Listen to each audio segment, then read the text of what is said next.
Proses pengundian ijuk berjalan lancar. Kira-kira 45% keluar mengundi. Ribuan peluru senjata api ditemui di tapak bengkel kereta Taman Salak Jaya. Assalamualaikum dan salam muhibah. Kami bawakan anda satu lagi edisi Warta 1. Saya Hamidah Hamzah. Dan saya Zamzarina Zamri.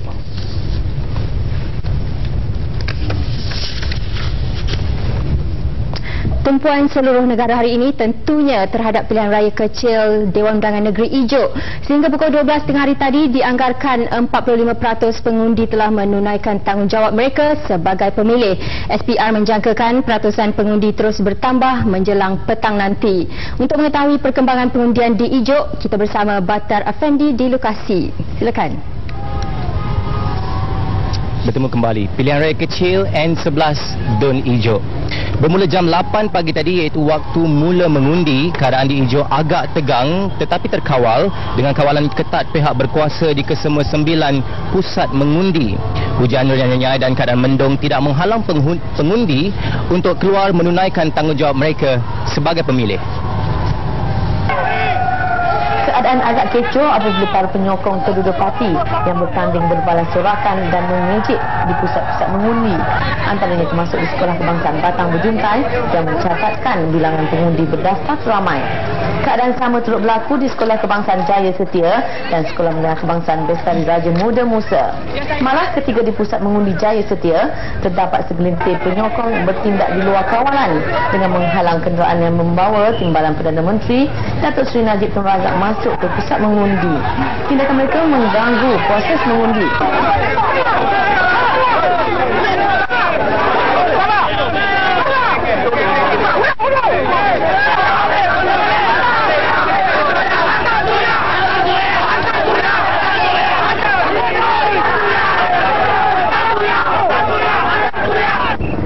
Dahulu Datuk Seri Najib melawat 7 pusat mengundi di Ijuk, antaranya Sekolah Kebangsaan Bukit Badung, Sekolah Jenis Kebangsaan Cina Ijuk, Sekolah Rendah Agama Kampung Ijuk dan Sekolah Kebangsaan Ijuk. Sementara itu, ketika diminta mengulas mengenai insiden itu, Timbalan Perdana Menteri Datuk Seri Najib Tun Razak berkata perkara itu tidak sepatutnya berlaku kerana laluan yang digunakan adalah laluan awam yang boleh digunakan sesiapa sahaja termasuk kedua-dua parti bertanding. Tindakan itu jelas menunjukkan mereka tidak menghormati proses demokrasi. Rombongan saya dihalang masuk lalu jalan raya yang tak sepatutnya berlaku. Kalau mereka ni menghormati undang-undang negara dan amalan demokrasi, kenapa mereka patut halang sesiapa termasuk saya untuk menggunakan jalan raya untuk sampai ke Pondok Panas Barisan Nasional. Tapi saya percaya keadaan ini telah jaya dapat dikawal oleh pihak polis selepas itu. Datuk Seri Najib bercakap pada sidang media di Loji Air Selangor selepas melakukan tinjauan di semua pusat mengundi di Ijuk. Dalam kejadian kira-kira pukul 10.30 pagi itu, seorang anggota puteri dilaporkan mengalami kecederaan dalam kekecohan itu. Saudara, keadaan di persekitaran menuju ke tempat pengundian di sekitar Pekan Ijuk dan Berjuntai Bestari agak sesak ya, walaupun dikawal oleh beberapa pasukan polis trafik. Jalan-jalan yang menuju ke pusat pengundian agak sesak dipenuhi kenderaan pengundi.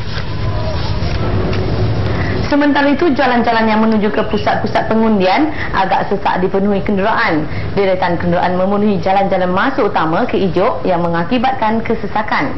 Anggota keselamatan bertungkul lumus memastikan keselamatan pengundi dan orang ramai terjamin. Untuk rekod kira-kira 1,500 anggota polis ditugaskan bagi memastikan proses pengundian berjalan lancar seperti yang diharapkan. Walaupun berlaku beberapa insiden kecil, ia tidak menjadi penghalang kepada pengundi, termasuk golongan kurang upaya untuk turut keluar mengundi. SPR turut menyediakan kemudahan kereta sorong kepada pengundi kurang upaya dan warga emas untuk keselesaan mereka mengundi. Dengan itu, Zam dan Hamidah, sekian dahulu buat seketika dari Ijuk, Kuala Selangor. Kembali semula untuk meneruskan Warta 1 tengah hari. Silakan. Terima kasih, Bakhtiar. Ketika pengundi Ijuk sibuk hendak keluar mengundi, Penduduk kampung Batu Tujuh Ijuk dikejutkan dengan berita ketua kampung mereka, Haji Hanafiah Taib, telah kembali ke Rahmatullah. Timbalan Perdana Menteri Datuk Seri Najib Tun Razak meluangkan masa ke rumah keluarga Allahyarham untuk mengucapkan takziah. Allahyarham Haji Hanafiah yang menghidap kanser pankreas menghembuskan nafas terakhir kira-kira pukul 10.30 malam tadi di sisi keluarga setelah terlantar sakit kira-kira 50 hari di Hospital Tunku Ampun Rahimah Kelang. Allahyarham meninggalkan seorang balu dan 5 orang anak. Jenazahnya disembahyangkan di Masjid Batu Lapan Ijuk dan akan disemadikan di tanah perkuburan Batu Lapan Ijuk petang ini. Sementara itu, 8 anggota polis yang dalam perjalanan untuk bertugas di Sekolah Kebangsaan Ijuk cedera setelah Land Rover yang mereka naiki terbabas dan terjunam ke dalam parit di Batang Berjuntai. Dalam kejadian kira-kira pukul 9 pagi tadi, kesemua anggota pasukan simpanan persekutuan FRU itu hanya mengalami kecederaan ringan, manakala seorang lagi pengsan dipercayai terkejut akibat kemalangan itu. Kenderaan pacuan 4 roda itu terbabas berdekatan pintu masuk estet Sungai Rambai, dipercayai akibat jalan licin berikutan hujan tengah malam dan awal pagi tadi.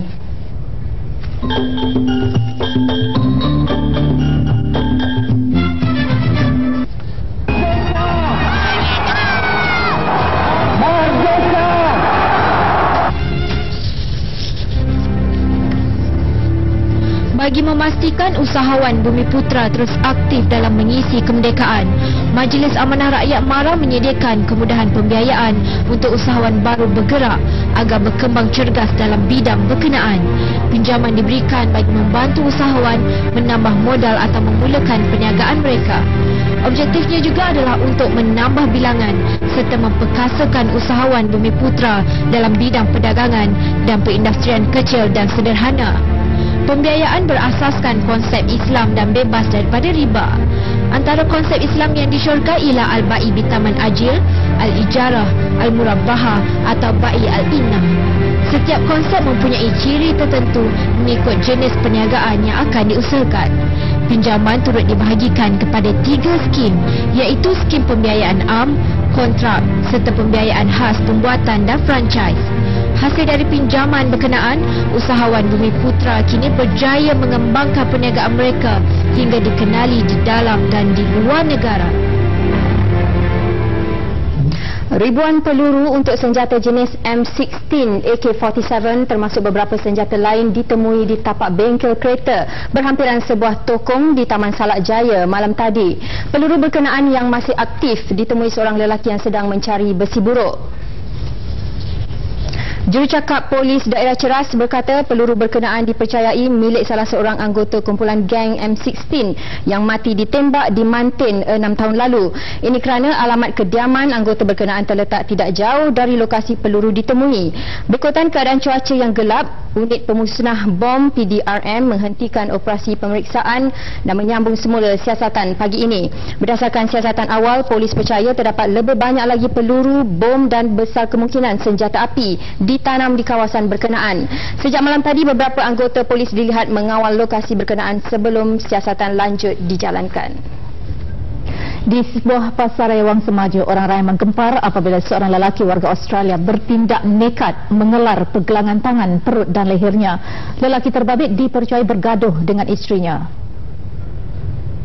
Dalam kejadian kira-kira pukul 5.30 petang, lelaki berkenaan dilaporkan membakar rumahnya di Bukit Antarabangsa selepas bertengkar dengan isterinya. Lelaki itu dalam lingkungan 30-an, kemudiannya melarikan diri dengan kereta peronda polis yang datang untuk menyiasat kebakaran di rumahnya. Suspek yang tidak berbaju telah menuju ke pasaraya Carrefour Wang Semaja.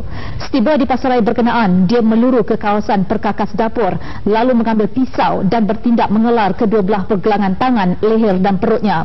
Tindakan pantas pihak polis, suspek berjaya ditahan. Lebih 10 kereta peronda polis dari Ampang dan Sentul mengepung pasaraya berkenaan. Agensi Penguatkuasaan Maritim Malaysia APMM Wilayah Utara berjaya mematahkan cubaan menyeludup pelbagai jenama rokok kretek dari Indonesia. 5 lelaki berusia 25 hingga 60 tahun ditahan dalam satu operasi di Kuala Gula, Parit Buntar, Perak. APMM juga merampas sebuah bot pancung yang membawa sejumlah 26,920 karton 5 jenama rokok Kretek. Nilai keseluruhan rampasan termasuk cukai lebih RM700,000. Ketua Penguatkuasa APMM Laksmana Pertama Maritim Zamani Muhammad Amin berkata demikian dalam sidang media di Pejabat Maritim di Kuala Kurau. Kelima-lima lelaki berkenaan akan didawami ikut Seksyen 135 Akta Kastam 1967. Jika sabit kesalahan, mereka boleh didenda 5 kali ganda daripada nilai rampasan, iaitu lebih RM2 juta. Ia adalah rampasan pertama dan terbesar pernah dibuat oleh Maritim Wilayah Utara tahun ini. Tiada alasan lagi pemaju menaikkan harga rumah. Demikian peringatan Menteri Perdagangan Dalam Negeri dan Hal Ehwal Pengguna Datuk Syafiq Abdal terhadap pemaju yang mendakwa kesan kenaikan 10% rumah ekoran pengumuman harga siling baru besi keluli. Menurut Datuk Syafiq, kajian yang dilakukan kerajaan mendapati kesan kenaikan itu kurang 1% daripada kos pembinaan. Beliau mengulas kenyataan Persatuan Pemaju Hartanah dan Perumahan Malaysia REHDA terhadap kenaikan kos tersebut. Pemantauan pihak berkuasa tegasnya akan memastikan bekalan besi keluli di pasaran mencukupi. Mengenai isu minyak masak, ujarnya kekurangan bekalan di pasaran tidak timbul, sebaliknya hanya dihadapi sebahagian kecil peruncit di utara tanah air.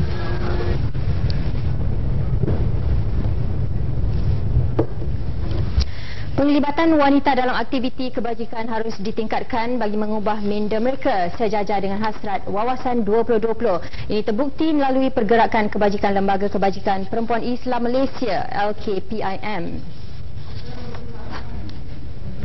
Isteri Timbalan Perdana Menteri Datin Sri Rosmah Mansor berkata LKPIM tampil sebagai pertubuhan wanita utama dalam menerajui hal ehwal wanita. Ini termasuk aktiviti berbentuk kebajikan, pendidikan, sosial dan kebudayaan. Antara aktiviti ulungnya menyumbang barang-barang keperluan kepada penduduk terjejas banjir di Johor Disember lalu. Beliau berucap pada perasmian Majlis Mesyuarat Agung Tahunan Perwakilan ke-46 Lembaga Kemajuan Perempuan Islam Malaysia LKPIM di Kuala Lumpur. LKPIM kini mempunyai 14,469 ahli daripada 14 buah perhubungan negeri.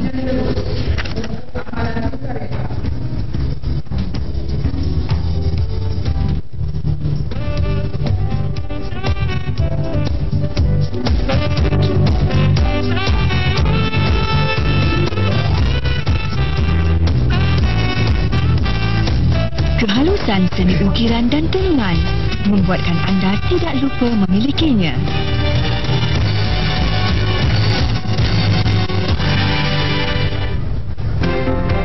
Dunia penuh pancaroba,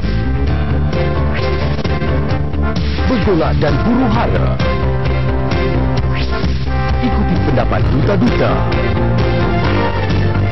perwakilan asing, panel-panel pakar tempatan dan anda sendiri. Bersama kami mengupas segala pergolakan setiap Ahad 11 malam dalam RTM Dunia, RTM 1. Beralih ke berita luar negara. Colombia dilanda banjir sekali lagi. Sekurang-kurangnya 6 orang terkorban termasuk 2 kanak-kanak, manakala 25 lain cedera apabila beberapa runtuhan tanah berlaku akibat hujan lebat di Ibac, 130 km di barat Bogota. Air hujan mula melimpahi Toloma pada kira-kira jam 10 pagi waktu setempat malam Jumaat lalu dan berterusan sehingga awal pagi semalam. Jeneral Bersara Jairo Pineda, Pengarah Pertahanan Awam, badan yang ditubuhkan untuk menghadapi bencana alam berkata, tanah runtuh juga memusnahkan 4 buah rumah dan merosakkan 60 buah lagi di Ibac. Menurut Jawatan Kuasa Pencegahan dan Perhatian Bencana Ibac, lebih 200 keluarga terjejas di kawasan yang kebanyakan penduduknya miskin. Agensi itu berkata banyak rumah ditimpa pokok dan tiang elektrik yang tumbang akibat dilanda angin kencang. Louis Rogers yang rumahnya termasuk di antara yang terjejas berkata aliran tanah runtuh memusnahkan 2-3 buah rumah di kawasan kediamannya. Akibatnya menurut Rogers ramai yang cedera dan ada yang terperangkap di dalam rumah yang runtuh berkenaan. Kerajaan melaporkan keseluruhannya 27,000 orang di seluruh Colombia terjejas oleh cuaca buruk itu. Seorang pemimpin Kesatuan Eropah EU menggesa Amerika Syarikat agar melibatkan Iran secara langsung dalam rundingan mengenai program nuklirnya dan isu-isu lain dalam usaha menstabilkan Asia Barat. Ketua Hal Ehwal Keselamatan dan Luar EU, Javier Solana berkata, pemimpin agung Iran Ali Khamenei bersedia untuk mengadakan rundingan langsung dengan Washington. Solana yang baru saja kembali dari rundingan dengan Ketua Perunding Nuklear Iran di Turki berkata demikian pada persidangan keselamatan tahunan transatlantik di Brussels. Solana yang akan mengadakan pertemuan dengan Setiausaha Negara Amerika Condoleezza Rice di Washington Isnin ini berkata, pihak Eropah memainkan peranan penting dan terlibat secara langsung. Beliau bimbang sekiranya Amerika gagal membuka saluran komunikasi dengan Iran, ia akan memburukkan keadaan. Dengan Iran beranggapan Amerika merupakan negara yang sukar untuk mengadakan dialog. Amerika sudah lama mempunyai prasangka buruk terhadap Iran sebagai penggugat kestabilan Asia Barat dan memberi ancaman langsung kepada Israel. Jabatan Pertahanan Amerika mengumumkan seorang pemimpin kanan rangkaian Al-Qaeda di Amerika ditahan ketika sedang berusaha untuk pulang ke negara asalnya Iraq. Jurucakap Pentagon Brian Whitman berkata lelaki itu dikenali sebagai Abdul Al-Hadi Al-Iraqi. Menurut Whitman, Abdul Al-Hadi telah diserahkan kepada Jabatan Pertahanan oleh Agensi Perisikan Pusat CIA. Bagaimanapun, Whitman tidak menyatakan bila dan di mana Al-Iraqi ditangkap serta siapa yang menangkapnya. Bagaimanapun, seorang pegawai CIA yang tidak mahu dikenali berkata, Al-Iraqi ditangkap akhir tahun lalu dalam satu operasi di beberapa buah negara. Jurucakap CIA Paul Gimigliano juga enggan menyatakan bila dan di mana Al-Iraqi ditangkap. Beliau menyifatkan Al-Iraqi sebagai seorang pejuang jihad veteran dan penangkapannya merupakan satu kejayaan besar dalam usaha memerangi pengganas. Pentagon menyifatkan Al-Iraqi sebagai orang kuat pemimpin Al-Qaeda, Osama bin Laden dan pernah berkhidmat dalam tentera Iraq. Anggota pengaman Cina yang menyertai misi PBB bagi kestabilan Haiti, MINUSTA, melakukan rondaan di pinggir ibu negara Haiti ketika penduduk mengalu-alukan kurangnya kegiatan jenayah dan keganasan kumpulan Samsing. 100 anggota polis Cina tiba di negara Caribbean itu hampir 2 minggu lalu. Pasukan pengaman itu termasuk 7 wanita dan ini menjadikan jumlah keseluruhan anggota pengaman Cina seramai 125 orang. Penduduk City Soleil, sebuah kawasan mundur di pinggir Haiti, berpesta dengan menari dan menyanyi kerana gembira kawasan itu kembali aman. Pelajar sekolah nasional di City Soleil turut serta merayakan sambutan itu. Jurucakap MINUSTA Colonel Alfonso Pedrosa dari tentera Brazil berkata sambutan itu membuktikan penduduk City Soleil dahagakan keamanan. Februari lalu ketika kempen untuk membanteras kumpulan Samsing, tentera PBB mengambil alih sebuah sekolah yang digunakan untuk melepaskan tembakan terhadap pasukan pengaman yang membuat rondaan. Lebih 400 anggota kumpulan Samsing ditangkap tahun lalu dan sejak itu kejadian tembak curi dan pembunuhan di City Soleil berkurang secara mendadak. Pimpinan Barisan Nasional Kelantan sentiasa memberi perhatian terhadap cadangan membina daripada mana-mana pemimpin bukan Melayu di negeri itu. Dengan itu, gagasan BN dapat dijadikan gagasan rakyat. Semua pihak akan mengambil